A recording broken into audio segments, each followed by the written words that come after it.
Hello and welcome to the first episode of the Sports Essence Podcast. I'm Dylan, I'm Mike. and today we're going to be going over the NFL regular season awards as well as previewing the NFL Super Bowl. So first, we're going to be doing the Rookie of the Year. So Mike, take it away.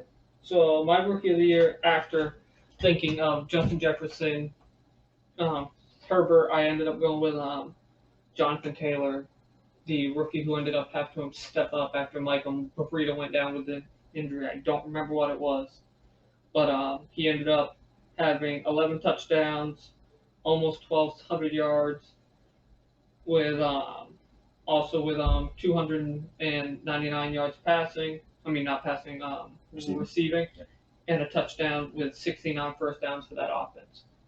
So he had a decent part in that offense because I can't really name most of their receivers. So obviously he had to step up. Obviously they have Ty, but Yeah, there was a kid named Gonzalez or something. Yeah, that was like- a rookie too. like the only But he stepped up too. name that you think of when you think like Colts offenses. Ty is just because he's been in the NFL. Yeah. It's not that he's.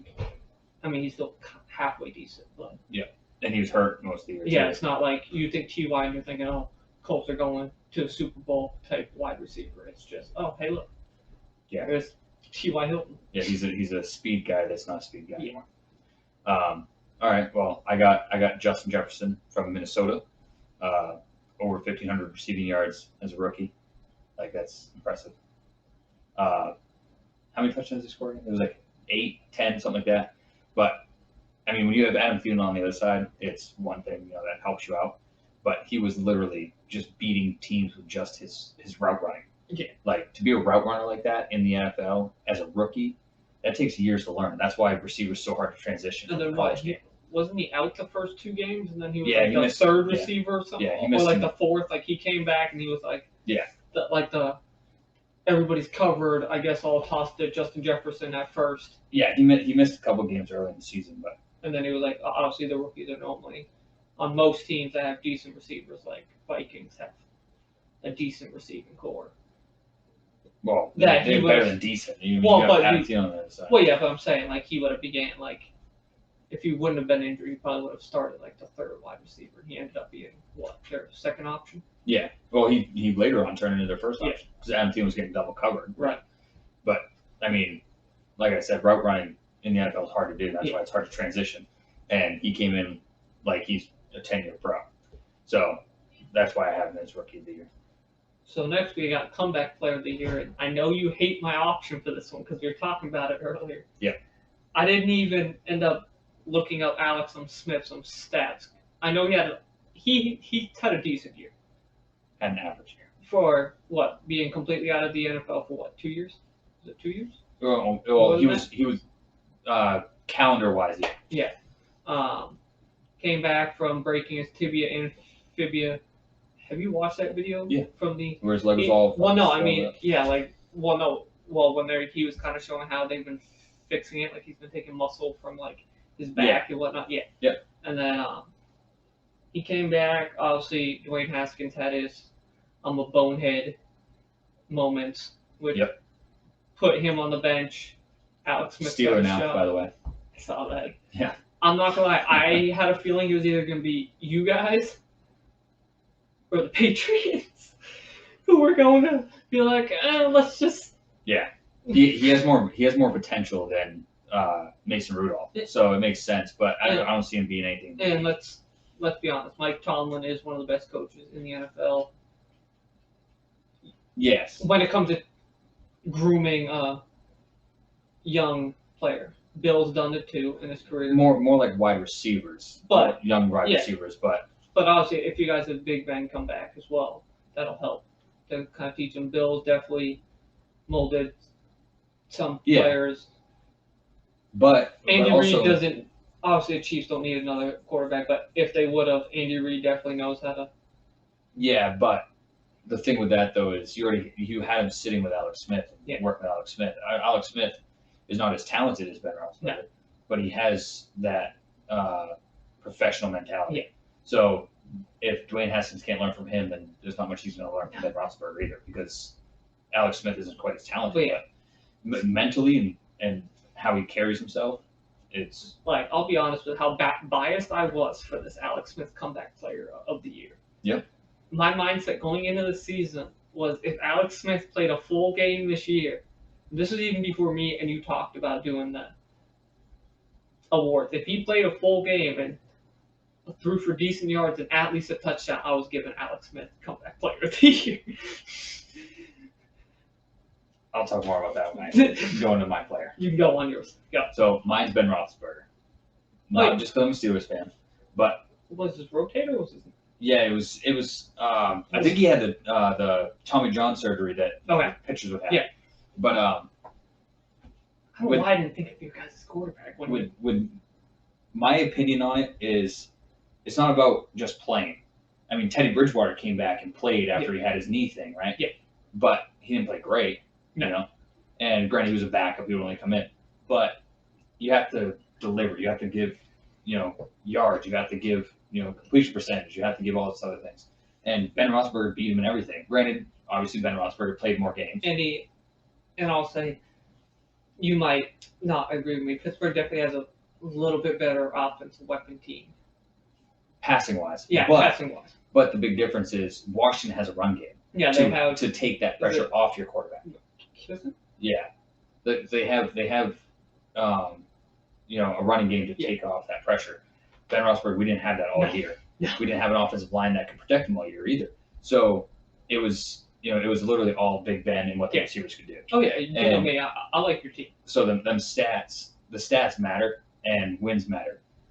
Washington didn't have a winning season. Yeah. And granted, were they a lot better with Alex Smith? Yeah, obviously. But you had Dwayne Haskins other than Alex Smith. So who are you going to choose? But the thing is for me, it goes with more stats. Is it the Washington team who has the only XFL quarterback, or is that the Rams? Yeah. Is it the Rams? I think it's the Rams have the XFL. Oh, who did he start? No, it is the Rams because it was Jared Goff had just got done his thumb. Yeah. So he played the week before. No, that was Carolina had the XFL. I thought, or is it AFL or something? Their backup, the Rams backup is from a different football league. Maybe. I remember that. But it was he played for the Houston team in XFL, the backup that played when Teddy Bridgewater went down in Carolina. Yeah. But yeah, so Ben Roethlisberger is my comeback player here. Yeah, so now we're moving to offense. I mean, wait 1 second. Oh. I do respect what Alex Smith did. Yeah. Obviously, coming back, that's insane. He almost died. But for me, it was more stats than just coming back. I knew he was coming back. I don't know if you ever saw the I think ESPN posted, but when he was doing his workouts with the full sleeve on his leg, because it was obviously they don't want the sun hitting it at all yet, because it was still they were still working on. But when I saw him doing the ladders, and I think he was passing to his son or whatever. Mm-hmm. Obviously, he's not throwing at full speed, but you watched him doing the ladder almost at full speed. Yeah. And passing. I'm like, somebody better pick up Alex Smith. But you saw Andy Dalton doing that same thing in his backyard with his kids, and what did he do this year? Oh, I know. So I mean, just because you can do it, off the field doesn't mean you can do it on the field. I mean, granted, obviously Alex Smith can do it and do it at a high level. Right. So, Offensive Player of the Year. Going with the person who also helped me win my fantasy league, by the way. One of them was Derrick Henry. Yep. Almost tying, is it Eric Dickerson was the overall? Yeah. Almost tying it. He was short, I think, 50 yards or something. So, if he wouldn't have choked week 16 and only ran for 82 yards or whatever the shit it was. Well, he had that dry spell halfway through the year, right after he faced us. Yeah. Right, he faced us and he had only 40, 50 yards. Yeah. Or 75 yards. And then after that, he had 2 or 3 games where he didn't reach 100. Yeah. But he had almost 100 first downs for that team. Obviously, let's be honest, it's impressive, but also not with how many attempts he had. He almost had 400 attempts rushing. Yeah. So if you're not getting almost 100 yards, and obviously he had 2,027 yards, you're probably going to get at least 50 first downs. Yeah. You should, at least. Well, especially when you're as big as he is. Yeah, and he did have 17 touchdowns. he caught 19 this year, which I think is more than he had last year. So he's at least trying to work on, becoming, I don't want to say a full dual threat because there's not many in the NFL for running backs. Well, there's a lot, but they're just not as good as runners. Yeah. So obviously he's trying to kind of be the opposite of, hey, I'm going to stiff arm you 7 feet into the ground, and the next play I'm going to roll out and catch a little 5-yard dump. Yeah. No touchdowns receiving, but, the 17 rushing kind of helps. Yeah. I went with Dalvin Cook. I know he has 500 yards less than him, 1 touchdown less than him. But my thing was Dalvin Cook carried that team. Oh, yeah. And other than obviously Justin Jefferson. Yeah, but Dalvin Cook is the reason why Justin Jefferson can do that. But with Derrick Henry, obviously he carried that team. But I trust Ryan Tannehill.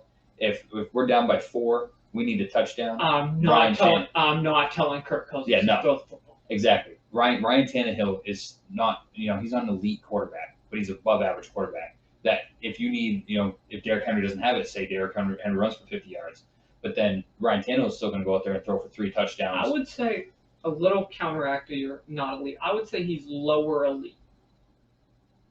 Like you have like your top 5 elite. I'm just picking a number. Like your top 5 elite, I could see him being like. I'm not saying he's a top 5. Let's say you have to label 10 quarterbacks as elite. I could possibly put him in that 10th spot. No. Okay. Last year he didn't in the playoffs. He didn't throw for over 200 yards in any games, and then this year, they're 1 and done in the playoffs. Yeah. If you're going to be an elite quarterback, you have to show that when your running game's not working or you're in them playoffs and you're dueling against a quarterback, that you can beat that quarterback. So is Lamar Jackson finally elite? Huh? I was joking. I was like, so is Lamar Jackson finally elite? He won his first playoff game? He's an elite runner.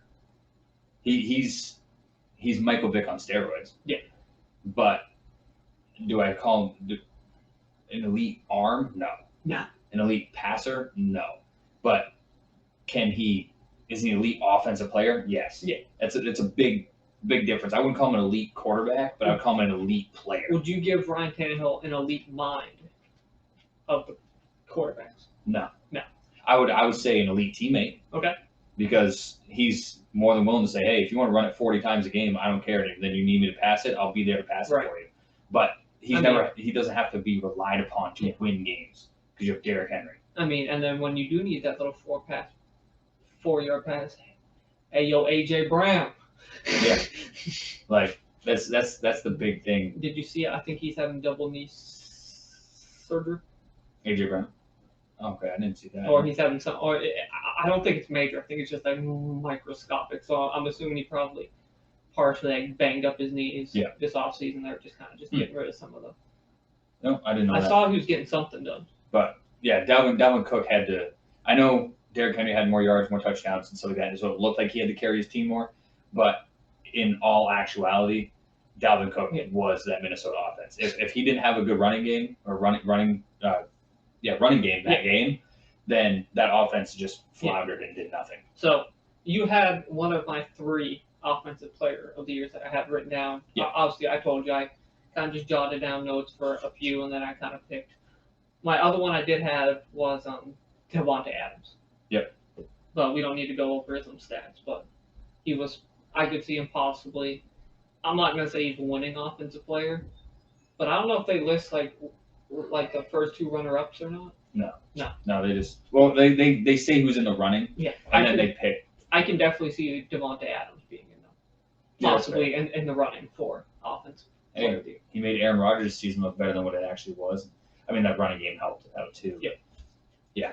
So defensive player of the year. This one, I kept jumping back and forth between pretty much all of them.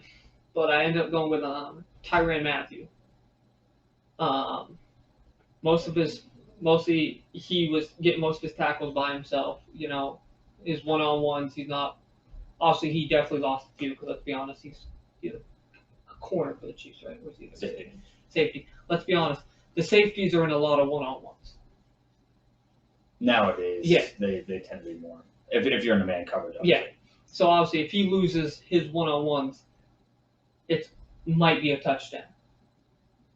Depending, obviously if it's the fast wide receivers, if Tyrann Mathieu misses his one-on-one, Yeah. that person's gone. So he had 47. He helped out with 14 as well. He had 6 INTs with a touchdown and also deflected 9. And I think, if I remember correctly, I didn't write down like the rough average for plays when it's tossed to a receiver to be on, but I think it was only like. Was he like 6.7 or 7.7 yards? So he's not letting up like like the big bombs. Yeah. He's keeping it. You're gonna have to burn 2 plays to get the first. Yeah, but that's one of them stats that makes you look better, because if you're playing an under, like a zone that's under, and you're kind of like up in that linebacker position where they would be at, and they threw like a drag route, and you hit him, that's going to bring down your average. That's going to bring the average down, so it makes you look better. Well, yeah, that's why I said it's kind of like the only reason why I kind of mentioned it was like he's safety, so he's normally lined up further back anyways. Yeah. So for like him, it's kind of like that 6.7, 7.7 is kind of important. Obviously, if let's say if he was like a linebacker, I'm just like throwing a position out there, and you had like a 6.7, 7.7. Like you said, if they're doing those little drag routes, you're going to get more of those. It's going to help a lot more. His are more one-on-ones or semi-deep zones, and he's still keeping them from getting the first. So. Yeah. I went with T.J. Watt, another Steeler, but the reason why is he led the league in sacks. He led the league in tackles for losses. How many sacks did he? It was like 13 and a half. 14. So no, so it has to be 14 because Aaron Donald has 13 and a half. 15, something like that. What was that now? Well, let's just say I have Aaron Donald as one of my mentions. Aaron Donald has 13 and a half. Yeah. So if he led... Here's my big thing with Aaron Donald. Okay. Aaron Donald is a great player. Yeah. Right? Chiseled from stone. But... all I think of is the memes for that playoff game. But... TJ, literally week in, week out, was the best player on that Steelers line. Every single week. I literally think every week, because I'll be honest, you also help me with my fantasy league. I feel like every time. Moral support? Well, no. No. Like, I kept on, giving you, asking for input, like picking up waivers and whatnot, but like, every time it was a toss-up defense-wise. Even though you guys have Minka in the backfield, you guys have he was good this year too. Who's your other safety or corner, or who's your other big name on defense? I just can't think. Well, we have a few. We have TJ, Hayden. That was who I was thinking of. Obviously, you have other really great names on that defense, but every time me and you talked, I think TJ Watt was the first name I didn't mention. Yeah. I'm just saying that just attests to. You know what you're going to get from T.J. Watt, which normally means you know what you're going to get from it's the weird. Pittsburgh Steelers defense. It's weird, too, because J.J. is a lot bigger than him, and J.J. would get double covered and stuff like that, and still be able to use his brute force. But T.J. does it different where it's force, but it's also he's really elusive. So he can hit a spin move on the line and get to your quarterback and have no clue, but he likes to hit that ball out. So he gets a lot of forced fumbles and stuff like that, too. So I think he's the consensus right now for top pick for defensive player of the year. But in my opinion, he's 100%. The other, obviously, I mentioned Aaron. I'm not going to mention his solos and his assisted tackles. The other person I didn't even pay attention to is Xavier Howard had a really great year too. Right? He had 10 picks, 20 deflections. I didn't look at what his average was because obviously, like you said, you get a couple lucky right at the line. Yeah. That drops, but kind of. Well, not with him. Miami plays a lot of man coverage, and especially with him, he's like following their best receiver. But he also has what's that dude that came over from Byron Jones? Byron Jones. He also has him on the other side too. So they play a lot of man coverage. He also had 12 less solo tackles in Tyrann Mathieu, but also going back to that point. Now that you mentioned that the Dolphins run a lot of man, Yeah. he had 35 solo tackles. Yeah, but it's like Deion Sanders said, he doesn't get paid to tackle. Yeah. So, but he corners also don't get paid did. to tackle. But he did have 10 picks, 20 deflections. Oh, he had a hell of a season. Yeah. It's just hard for corners to win. That's why I still don't agree with Stephon Gilmore winning Defensive Player of the Year the other year, because I think corners don't really never really win it. Yeah. I think I had that year. I had a hot. Well, no, I had a toss up between Minka and Gilmore. That you?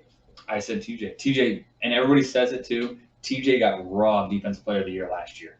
And JJ Watt said on Twitter, he got robbed last year. You better not rob this man this year. So it has to be TJ Watt.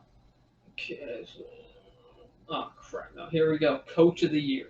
So I'm gonna let you go first on this one. I know you just talked, but I'm still trying to figure out who I'm going with as Coach of the Year.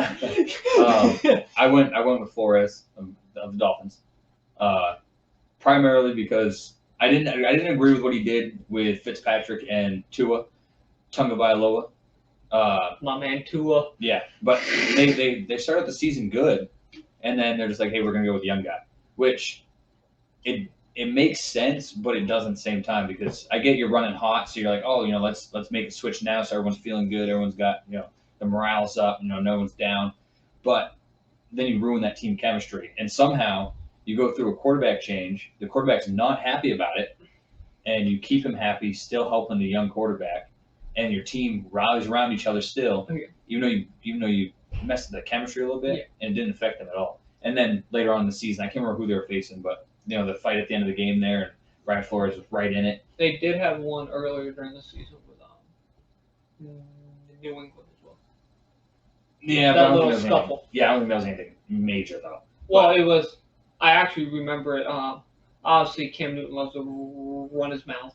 Yeah. Obviously, I forget who he got into it with on the Dolphins, but he's also known for running his mouth. Yeah. And if I remember correctly, first I still don't get it why some of the NFL people wear necklaces during the game. But it's known that Cam wears one with his mom's name on it. Mm-hmm. And he reached for that, like the Dolphins guy did. Yeah. And then that's what kind of started, and then I think Cam ended up getting like punched in the head or something, and then obviously the McCourty brothers, being the forces that they are, pretty much came over and pulled Cam away, and then obviously Burkett and them, they pretty much gave him, like, you would think Cam Newton was the president with how they escorted Cam to the locker room. Well, everybody liked him. He's just not a good quarterback. Yeah. They like him as a person, just not as a player. But yeah, that fight that they had, I can't remember who it was, but they had a fight at the end of the game, and I'm totally blanking on who it was. But Brian Flores was right in it, and he got a lot of the players to back him on that. The locker room came together on that too. Like, hey, look, this guy's willing to come fight for us, so let's fight for him. And it sucks they didn't make the playoffs, but they were right there to make the playoffs. Yeah. Like the AFC this year was a mess. Yeah. I think both. Well, it wasn't a mess. It was a mess in a good way. Yeah. But I think both were kind of a mess. I mean, actually, the NFC, if you take out, what is it, the NFC East, that's always a mess. Yeah. If you take out that, I think the NFC really wasn't a mess this year. There was a little bit for the number one seed, there was a little bit of a mess. Like, there was, like, several, like, what ifs. But, yeah, there's teams that just tanked at the end of the year. Yeah, but like the Rams losing to the Jets to get their first loss. But the AFC, it was like you said, a mess in a good way, pretty much from not the number one and number two was pretty much like solidified, I think. The last week it was, but you had Pittsburgh and Buffalo the last 4 weeks. Okay, so number one was solidified. Yeah. Number two was just like two teams, roughly, and then like third through like almost the end of the playoffs, and then all the bubble teams. It was like, oh shit, if this team goes on like a 2-game losing streak, and they win one, then there was 10 teams that could make the playoffs at AFC that had an actually legit chance to do so. And then I honestly, we don't know that much of it. This is me kind of giving you an attest to your Dolphins coach. Obviously, we don't know how much a coach has input on who the GM's go after. Obviously, they do give their input, but we don't know how much each team values their coach. Yeah, I was gonna say, I it depends on think- the team. At first, I was when we saw what they almost tied the Packers for spending the most money during the offseason. Yeah. I honestly didn't know how that was going to go. Well, Brian Flores is a Belichick guy. Yeah. So they brought in guys that Yeah, like but like I there. said, all in all, I think their major purchases kind of worked out. I don't know how good of a year Byron had. It was good. I mean, he's not a Yeah, he's turnover guy. He's Yeah, just, no. he's just a lockdown guy. He's like a Darrell Revis without the interceptions. Who else did they get? They got Fenoya from Yep. New England, he's more of like a down to earth, just like put his head down, and he does like a lot. Like he's really good for locker room. Yeah, he just Chemistry. shuts his mouth and goes out. Yeah, and then also he does a lot for charity and whatnot. Yeah. Yeah, it's really weird to see when teams pick up so many players and then not a single one of them are a bust. You know, Yeah. like And I think teams that was teams how it will go out like the Eagles in 09. They had the dream team. They got Nnamdi Asomugha and all them guys, and they went 8-8 and missed the playoffs. Yeah. Like, so it's very rare that happens. And they were a mediocre team last year, and then they come in this year, and mediocre. Wait, who are we talking about? Mediocre. Oh, the Dolphins. Okay, They so were never mind. mediocre last year. And made then all they were these decent this year. Yeah, they made all these acquisitions. I thought we were still on the topic about the Eagles. I was Yeah, about no, to say, no, and then no. they were mediocre No. this year as well. They were better than the Dolphins were better than decent this year. Okay. They were very good, and I mean Tua did hold them back a little bit. What was their schedule? Actually, I know we said we weren't going to pull out phones, but I'm curious how tough their schedule was. Tua held him back a little bit, in my opinion, because he's obviously still learning how to play in the NFL. But there was times where he just held onto the ball and wouldn't throw it. I was going to mention the offensive tackle thing later. There's now an update for the former Seattle Seahawks.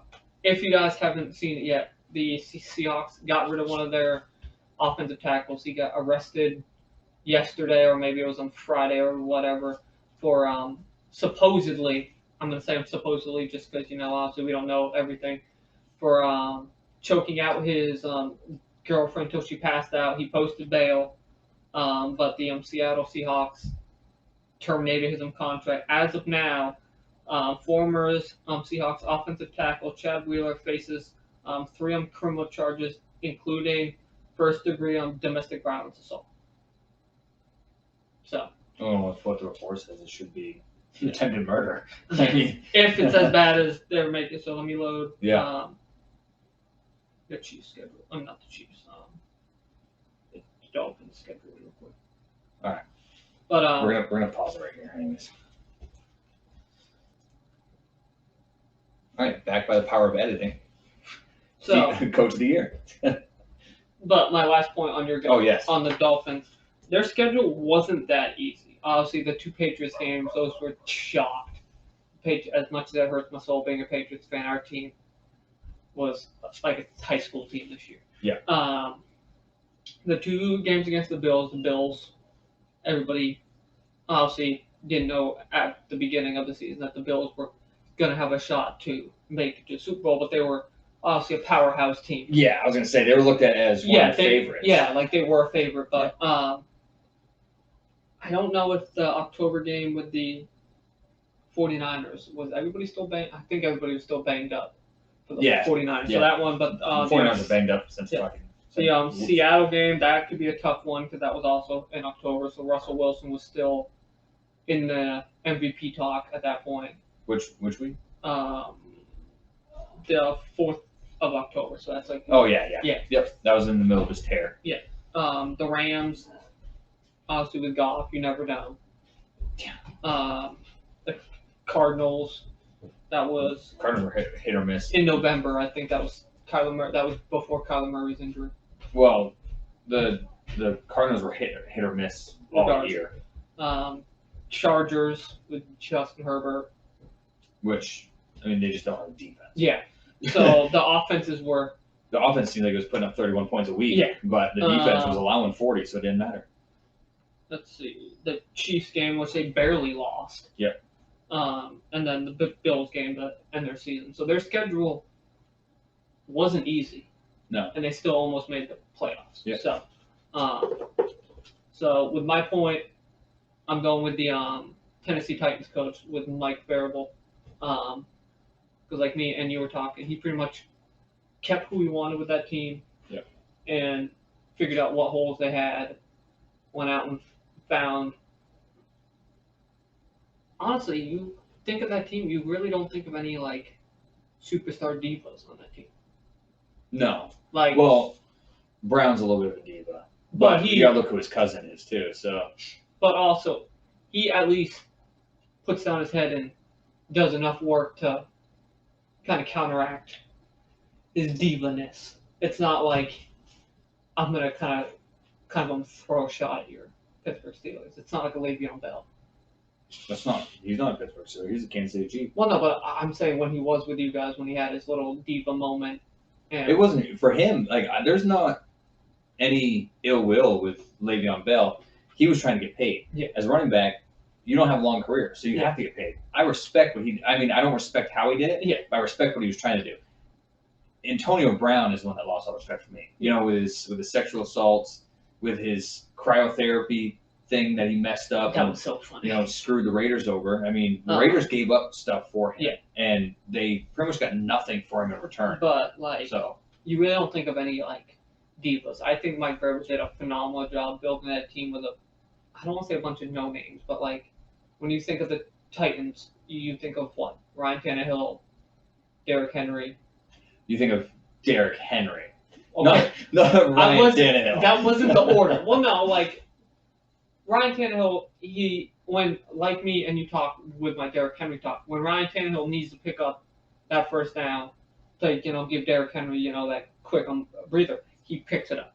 Yeah. He throws for decent yards unless it's one of Derrick Henry's games when he rushes for 255 yards. Ryan Tannehill doesn't have to touch the football other than to be like, "Hey, Derrick, here you go." Yeah. And that's his big thing. Yeah. AJ Brown. Yep. And that's honestly all the Tennessee Titans I really know on that team. But like that's just a testament to Mike building that team. That team worked. What Taylor Lewan, man? Like I said, there's a few people that like he's an offensive lineman. yeah, so like there's a few people like obviously if you ask somebody else they might know like another one, and I wish I knew another like low tier person on their team, but then they might not know that low tier person who also had a really good season. And then also Tennessee barely made it in the playoffs. I think it came down like they had to win and the Colts had to lose or something like that. Because I remember during the mic up when they faced Aaron Rodgers, they were talking after like Ryan Tannehill and Aaron Rodgers. It was like, yeah, no, we are still in the hunt, but we need the Colts to lose or something like that. Well, I think that was more of in terms of winning the division, not making the playoffs. Okay, so they were in the playoffs regardless, like they would have been the wild card team or whatever. Yeah, well, the way it's set up was it was a certain way for the Dolphins to get into the playoffs, and it was weird, but they could have completely fallen out of the playoffs. But didn't the Dolphins go 10-6? So that's not. I mean, it is barely making the playoffs, but you had a damn good season. And you deserve to be in the playoffs either way. So if you don't make it into the playoffs at 10-6, you're pissed. Like the Dolphins were probably pissed about that. So I forgot to mention this on your Miami Dolphins thing when you were talking about Tua. My only downfall with the whole Tua switch, I wish they would have either ride or died by it. Because I honestly think that probably, this is me just like throwing like lots of speculation. I honestly think that's going to mess up a good portion of Tua's career now. I don't like think mental. Well, no, I mean like a little bit of mental. Even if he, let's say he goes to, this is saying that Tom's going to play like 5 more years. He's not. We all know this. But let's say, actually no, Tom's a bad example. Trying to think about somebody he could take over the starting job, but a good backup, who might, if they're losing, the coach might sub them in. Trying to think of somebody. I can't think of someone, but you get what I mean. I just don't think of anybody that would have a scenario where their backup's really a better option than their starter ever. I mean, besides Carson Wentz and Jalen Hurts. But like, I honestly would have rather to see a couple, because like there was even a few of those games that the Fitzmagic didn't work. Well, no, but obviously it was because a few of those games Tua took stupid sacks and whatnot. or like screw some picks. But like, if you're gonna, I'd rather, if you think that you're gonna have to go to Fitzpatrick, then just start him.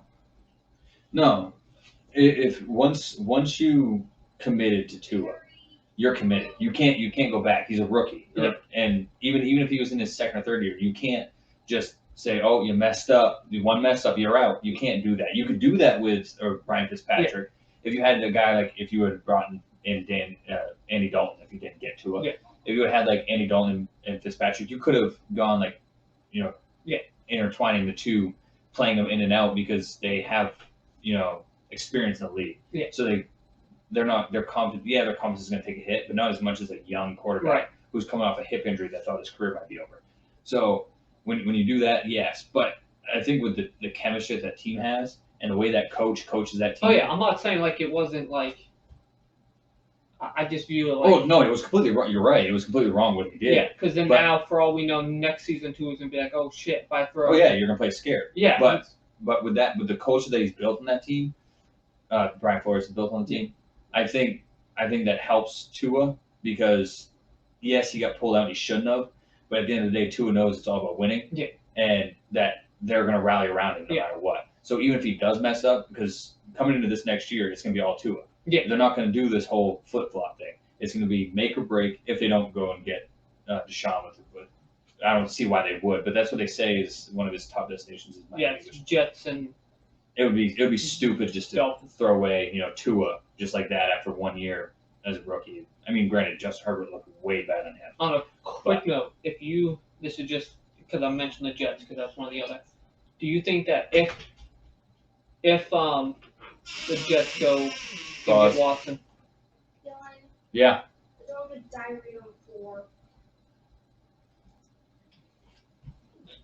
So like on the last Mike unbearable point, I could see him honestly, the Titans looking just as good next year.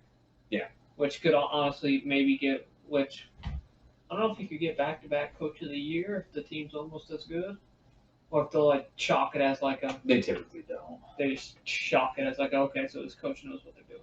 Yeah, exactly.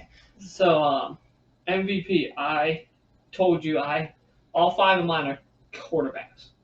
Mahomes, Rodgers, Brady, Allen, Wilson. Most of these are just because of being stat-wise.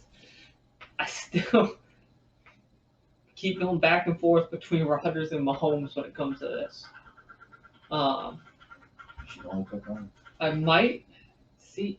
I don't know if I can count the playoff games because it's regular season. Okay, see, because what I was going to say was I want to give Mahomes a couple extra points for having the moxie of fighting through concussion protocol and playing this weekend in the AFC Championship game. But if I can't, then I guess it sucks.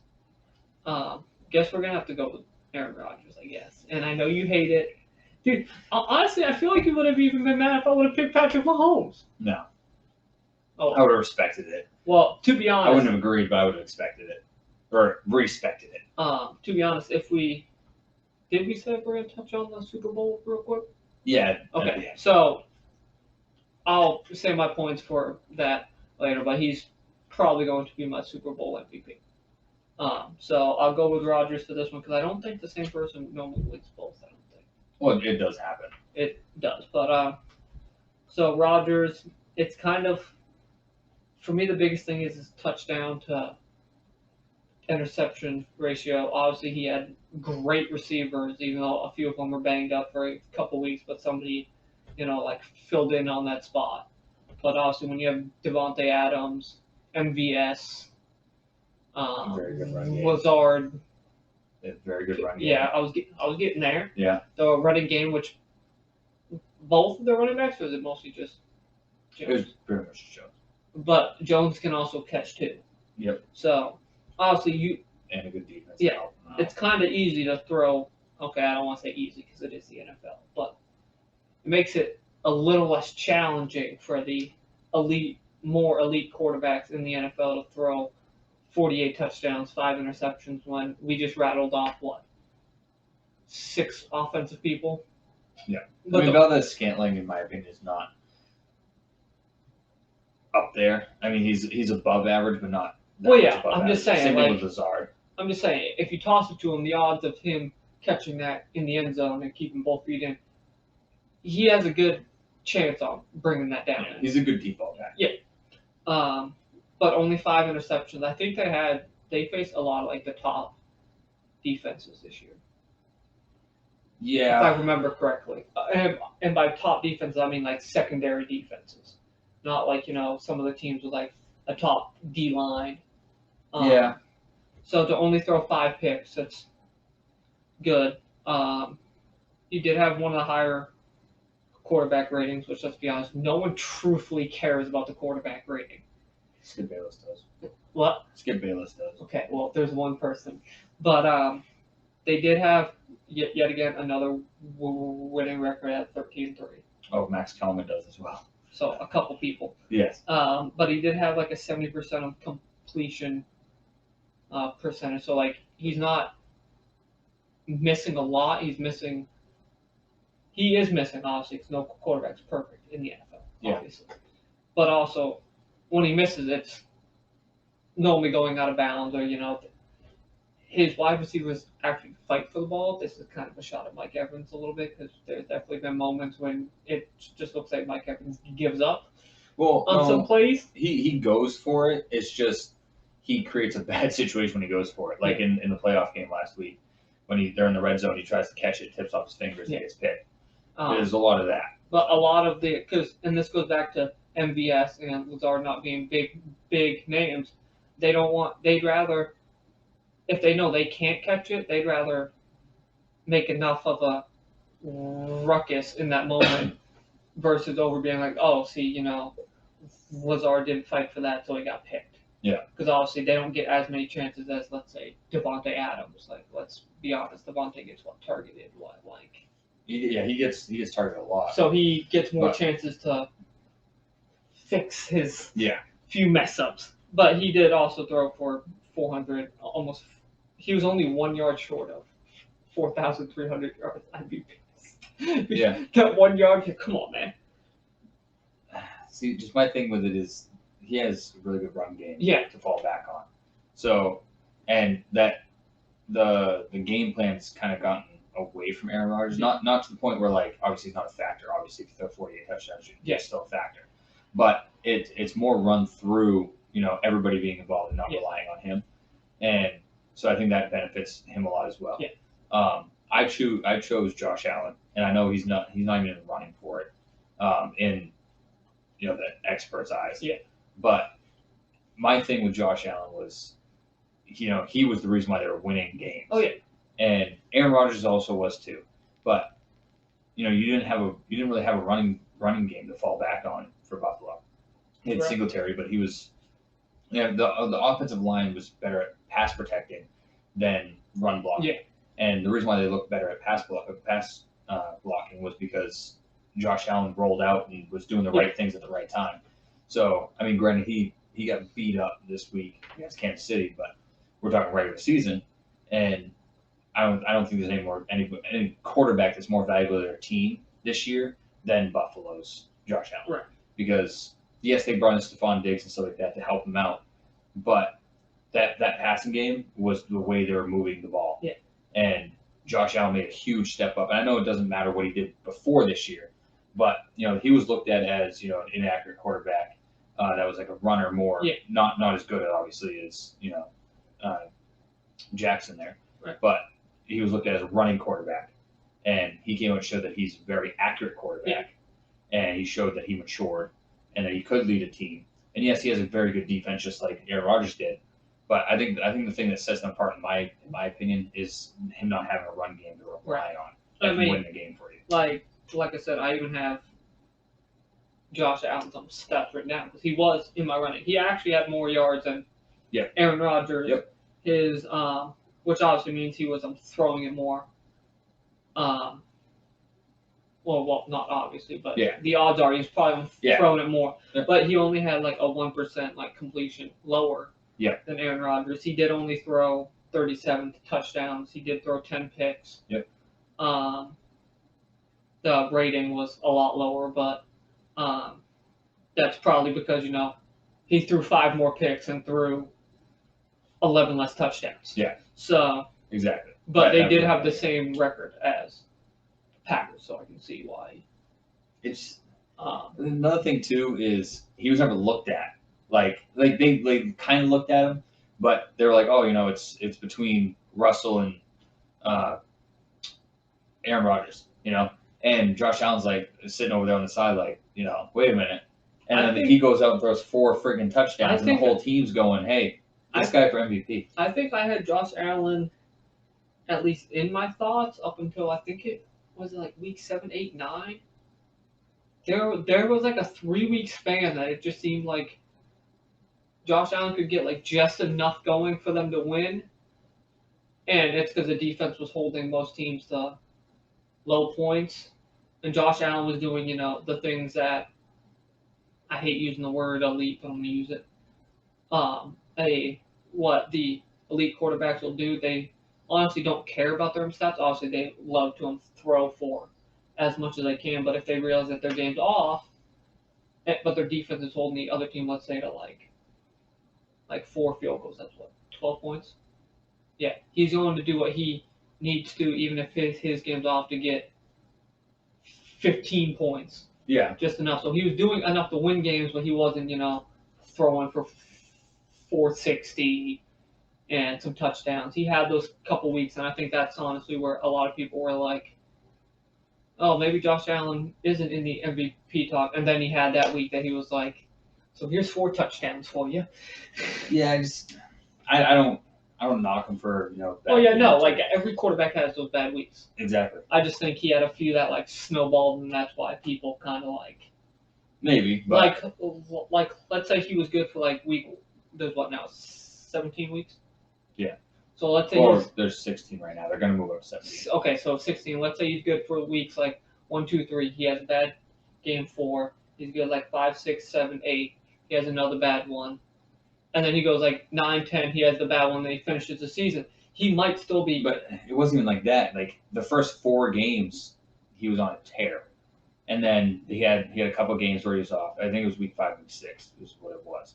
But, he had one bad week, and then, everyone's talking, he's the early favorite, and then has them 2 bad weeks, and then all of a sudden it's Russell Wilson.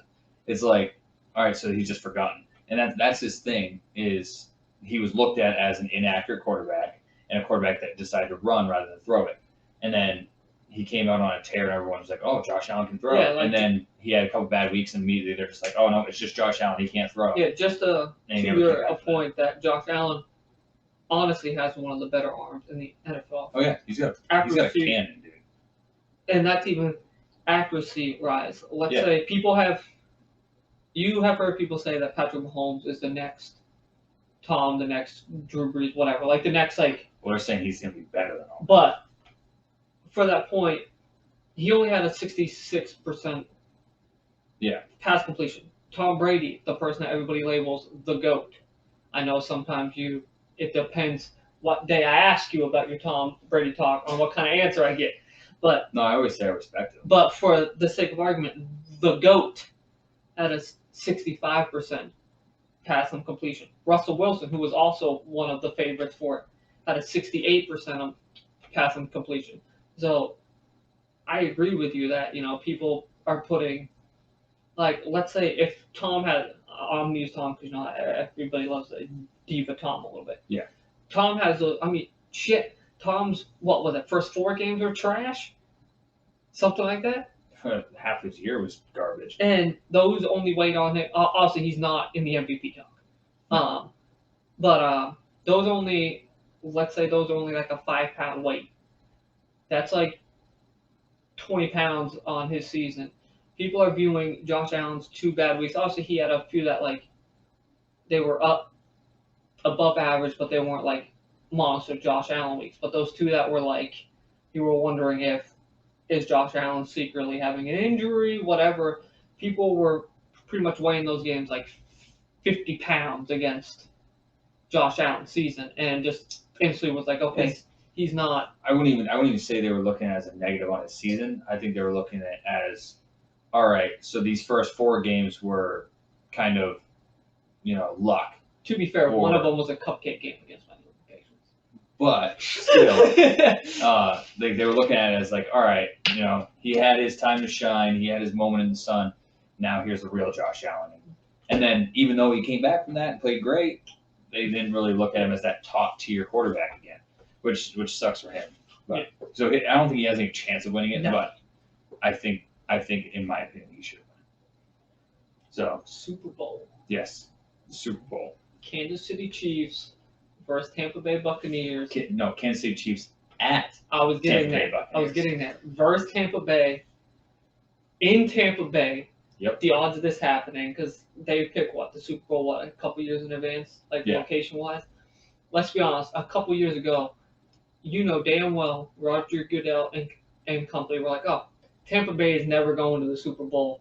No. And it's hold on. And it's gorgeous here in Tampa.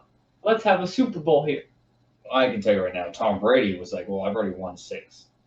So the Super Bowl is going to be in Tampa Bay next year. How about I go over to Tampa Bay, bring AB with me, bring Gronk with me. That was actually... And go be the first team to ever represent their own city in the Super Bowl and be the first team to ever win it. And he's like, that's the cherry on top. I do love that that's literally almost what Devin White, it's White right there, middle linebacker. That's pretty much what it, I don't think you've listened to him mic'd up yet for this divisional league. But that's pretty much what Devin White said during the mic up. He's like, guys, so we just got to win this, and then in 2 weeks, we home for the Super Bowl, baby. Yeah. Like, let's go out, do this, and then we just get to play at home. Like. Yep. And I think that's why Tom Brady, because Tom Brady is the most selfish person in the world, and nobody says that he is, but he is. And so that's the only reason why I picked Tampa Bay. And obviously because his wife likes the nice sport. Yeah, so he probably got tired of listening to gives out bitch and complain about it's cold in New England. Yeah. Yeah. So key to the game. It's going to me and you have gone back and forth about this via text all day because you were at work.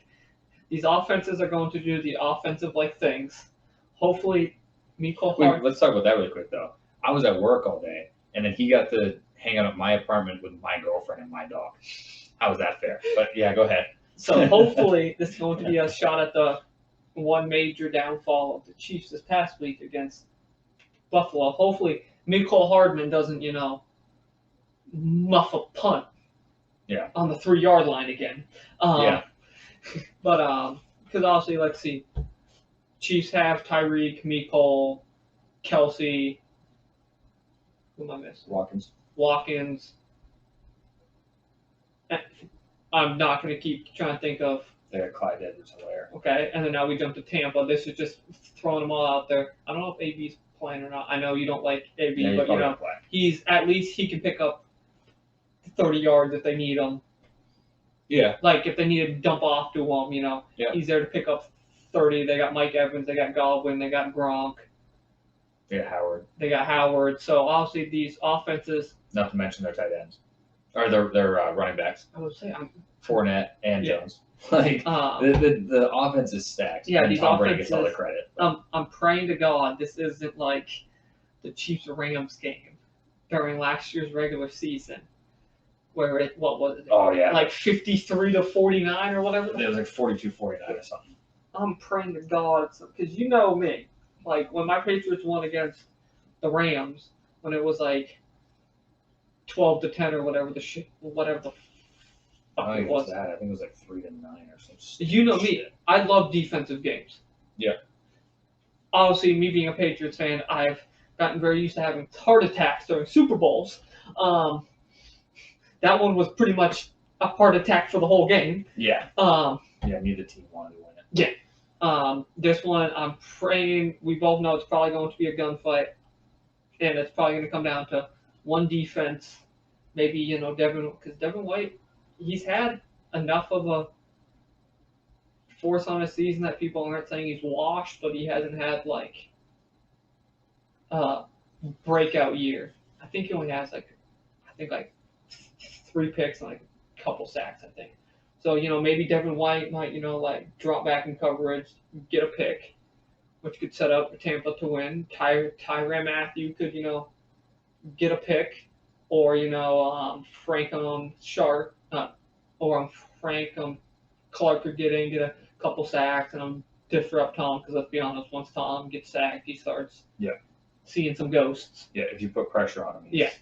It's not that he sees ghosts, he's just scared to get hit. Yeah.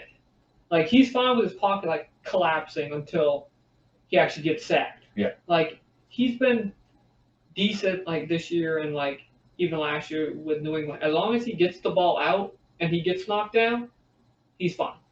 No, not even now. Well, okay, well, not this lately. I mean, look at last week. The pick that he had thrown it to Mike Evans on the sidelines, and then he yelled at Mike Evans for it, like it was Mike Evans' fault. But Brady was about to get hit, and he like jumps to the ground as he's throwing it, and jumps to the ground so he doesn't get hit. He's literally terrified to get hit. And like some other keys, I know I haven't let you talk yet, but Devin White being the type man for that Tampa team. After watching them mic'd up, I think he was running up and down the sideline, keeping everybody. And I'm even going to give. He's a hype man. Yeah, I'm even going to give. Patrick Mahomes is a better hype man.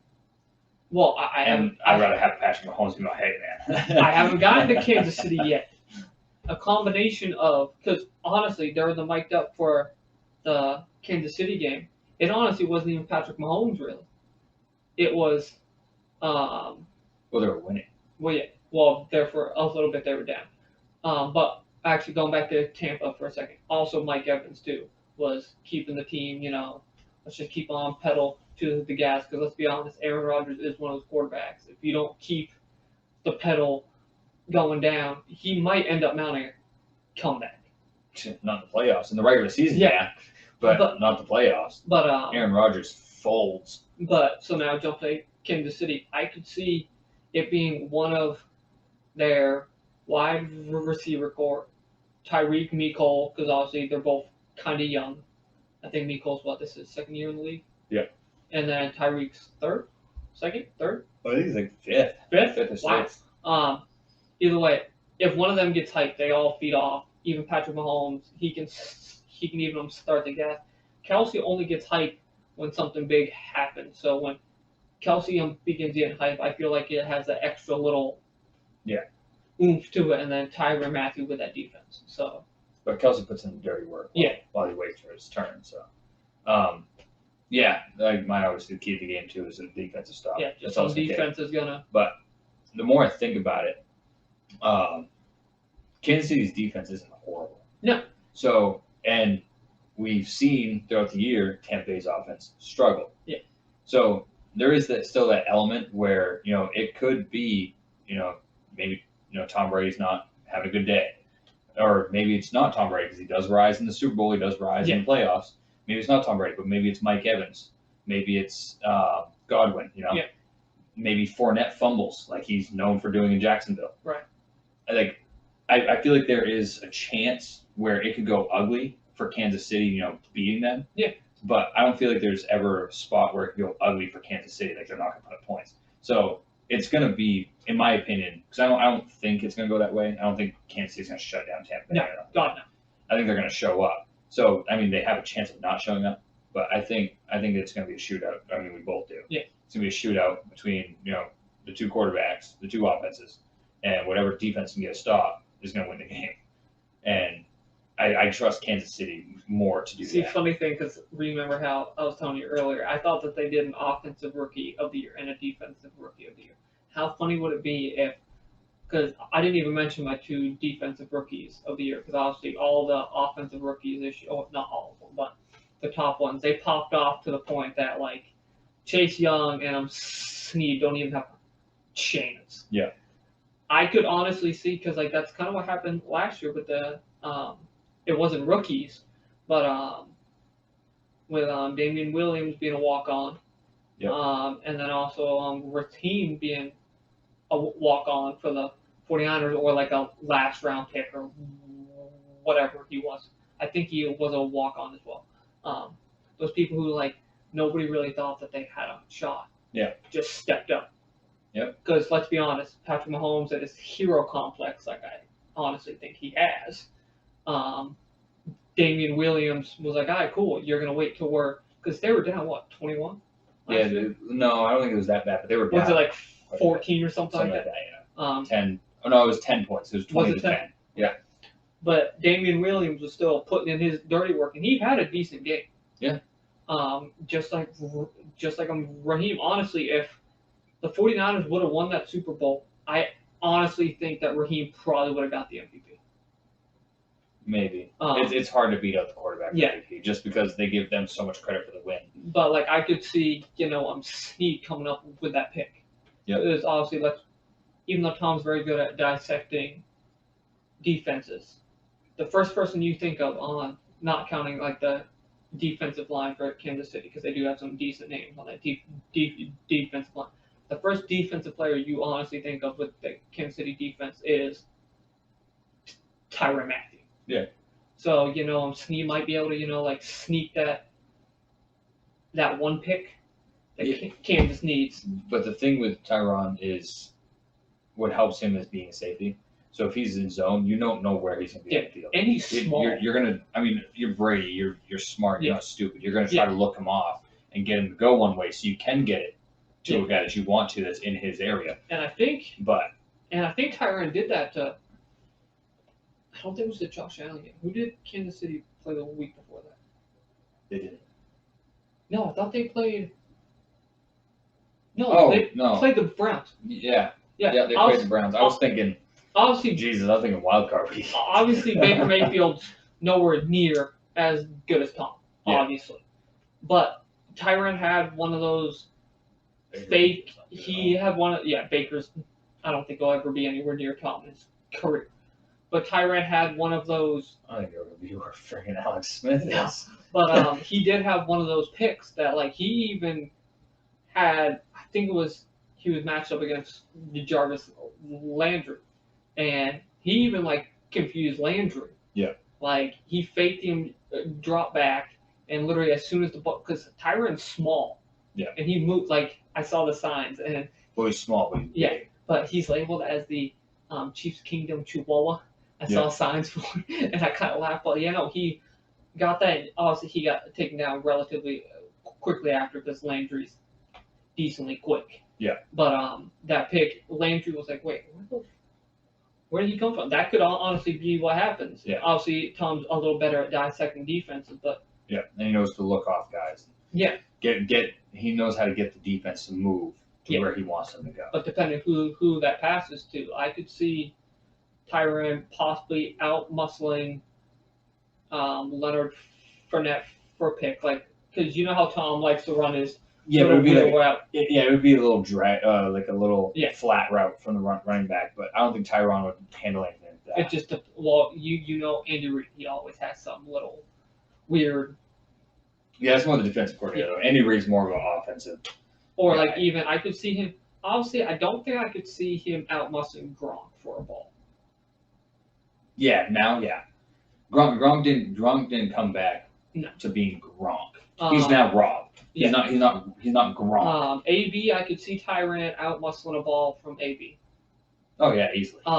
Godwin, I think Godwin's honestly the only one. I feel like Godwin would probably give Tyrann a run for his money, fighting for if he kind of gets that sense that you can tell some wide receivers have that sense when that safety is behind him. I feel like Godwin could end up pulling it off. AB has that sense too, but if we're talking about just out muscling somebody, Tyrann is a pit bull. Yeah. So I don't think any of the receivers could out muscle him. Could they out position him? Sure. Could they out jump him? Yes. But I don't think they're going to out muscle him. So I mean, if the pick was to come, it would have to come from a bad read from Tom Brady or a bad throw from Tom Brady, which Brady likes to sail him. So I think that's what it would be more from, not so much going and getting it from another receiver. So that's just the way I see that. But I just don't trust Buccaneers defense at all. Buccaneers defense, they should be a good defense. They have good names, but their secondary, they're really young in their secondary. They're relying on a lot of young guys. So that's kind of iffy, especially facing Patrick Mahomes. Right. That's kind of scary to go in there with that young cornerback core. So that's my biggest question. On a side note, did you see the cool thing that they're doing for the Super Bowl? No. So now that we know the teams, Tampa and Kansas City gets to pick think it's 17,000 first responders who have been vaccinated. Yep. And they get to come to the Super Bowl. That's pretty cool. So not counting families, obviously, because like Tom's family's gonna be there. Yeah. Patrick Mahomes is probably just his girlfriend, because I think his parents are kind of old, so I don't think Patrick Mahomes would jeopardize them. That's pretty cool then. But yeah, no, they're doing that for that, and then obviously the families, and that's probably literally going to be the fans. Yeah. Because I'm pretty sure that's might be over capacity, anyways. Yeah. So. Well, that's good then. Yeah. So what do you have for final score then? Who do you have winning, and what do you think the score is going to be? I don't know actual score. I have Kansas City winning, and I have them winning by like 7. So that like one turnover turning into a touchdown. Point wise, now I gotta do math in my head here. I'll just go with just like the normal boring like 35-28. I could see those points going up. Like I said, it could be an all-out gunfight, and for all we know, it could be fucking 49-42. Yeah, I see it being like a 38-34 Kansas City. Because I feel like it's going to be a shootout, but I feel like Kansas City is going to win a couple of them in the red zone. Right. So, and hold them to a couple field goals, I think that'll be the difference. So who's your MVP? Patrick Mahomes, obviously. If Kansas City now what wins, it doesn't matter if Patrick Mahomes throws 4 interceptions, only throws 1 touchdown. He's still going to win it. Now, let's say if, because I mean, like we've seen defense people almost win it. Let's say if I'm not going to use my rookie, because I'm not going to. As much as I love that he's had a great season for a rookie in the secondary. I don't think either team could have a defensive player. You don't think Tyrann could end up getting some decent handful of sacks, maybe like 2 picks? If he did that, then yeah. Well, no, because like he's been almost getting like a sack each game, and I do you think Brady's going to allow a sack and 2 picks to one player? You never know. In the Super Bowl, Tyron's good. Tyron is good, but is he literally ruined Tom Brady's legacy good? No. But let's be honest. Did we think that the Tennessee Titans last year would have ruined Tom's legacy in New England? Going into that game. Well, that pick. I mean, not the pick going to that person, which was poetic, even though being a Patriots. Yeah, that was brilliant. That was amazing. Loved every second of it. And I didn't think they were going to go down and score at the end of that Tennessee game. But yeah, no. See, I'm leaving on. I don't have an MVP. Actually, if I have to pick a person, Patrick Mahomes. Yeah. I don't want it to be Patrick Mahomes. It's gonna be. If they win, it's gonna be. Because I don't want. This is me being a douche for a second. I don't want him going back to back as Super Bowl MVP. I mean, wasn't it for the Patriots? Wasn't it Chris Hogan or was Danny Amendola or something like that? One of them short receivers they had. But after they won the Super Bowl, Tom, you got the car or whatever, the truck, and Tom was like, "Well, I don't feel like I deserve the MVP," and he gave the truck to. I think it was Danny, to be honest. Yeah.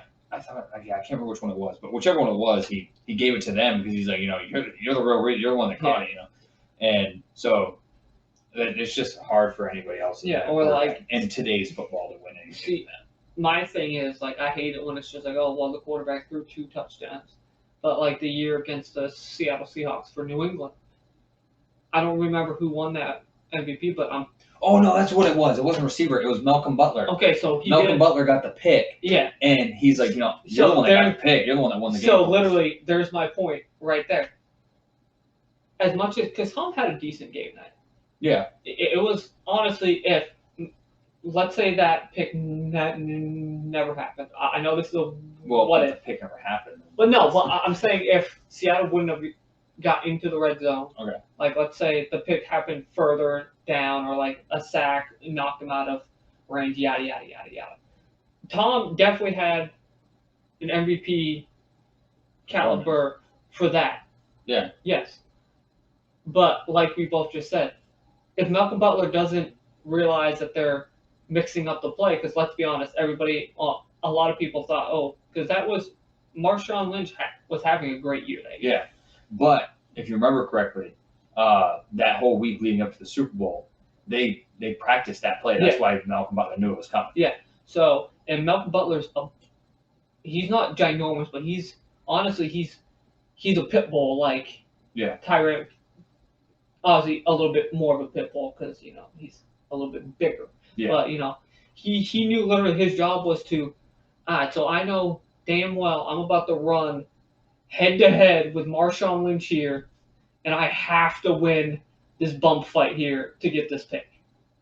Well, it wasn't Marshawn that they were throwing it to. I thought it was a pass to Marshawn. No. Oh God, was it Jermaine Curse? I honestly don't remember. I thought it was was- Marshawn, but either way, he knew if I don't win this bump fight, because they literally probably told Butler on the sideline, you're probably going to be the one who has to make Yeah. this play. Well, it was a bang bang thing. Yeah. So he literally was like, all right. So that year, because I think I actually stayed up to watch like the whole thing. Yeah. And I was honestly shocked that that they didn't run it. that, and also I was shocked that they didn't give, because Butler had a good game that game. Anyways, he had almost like a dozen tackles. Well, even in that scenario, I don't care if you played one down. Yeah. If you're in there, if you go in, right, you haven't played all game, and there's like we'll say 17 seconds left. You're up by 4. They're at the 1, and you get the game-winning interception. You're MVP. I don't care what anybody else did, because if you don't get that interception, they're winning the game. You're losing. Yeah. I don't care what anybody else did. I don't care if Brady throws for 600 yards and 4 touchdowns. Right. And you guys are about to lose, and you get a game-winning interception. It should be that. Done. Yeah. You're MVP. But you're the sole reason why you guys won that. Obviously, because I don't even know how. It's not fan voted, right? No. So, as it sounds, I kind of think it's the NFL, like stroking the quarterback egos. Yeah, that's what it is. Could be It's a like- quarterback's league. Yeah. So that's why they act the way they do, and that's why they get all the penalties that they do. And that's why if they get hit, they jump up, start yelling to the referee. If anybody else did that, they would get a penalty. Yeah. If they jumped up and like you see Brady, pointing at the referee, yelling at him. Yeah. If somebody else did that, come on now, personal Right. foul. So it's just such a quarterback league that Yeah. it's going to be the quarterback being MVP unless they both have horrible games. Like actually, because I think the Rams year. Why do I feel like it went to Gronk? No, Gronk's never been an MVP. Or maybe it was a wide receiver. Somebody that year that it was like super low. Yeah, it was Edelman. Was it Edelman? I knew it was either him or because Gronk was like ice cold like that whole game, and then like if you listen to the mic up afterwards, like obviously it comes out a couple weeks later. Literally, Tom tells Gronk in the huddle, like, I don't care if you've been ice cold. It's like 3rd and 11. Like this is coming to you. You have to catch it. Yeah. And if I remember correctly, he laid out for that too, and that's not a common thing for Gronk. Yeah. That game But- sucked. Oh, as much as I love my defenses, I would have loved it to be like a little more. Yeah, it wasn't even a defensive game. It was just no team wanted. Yeah, it just neither offense could do anything. No. So But that kind of rounds it out. yeah, that's our preview. Preview, and then we'll do one after the Super Bowl.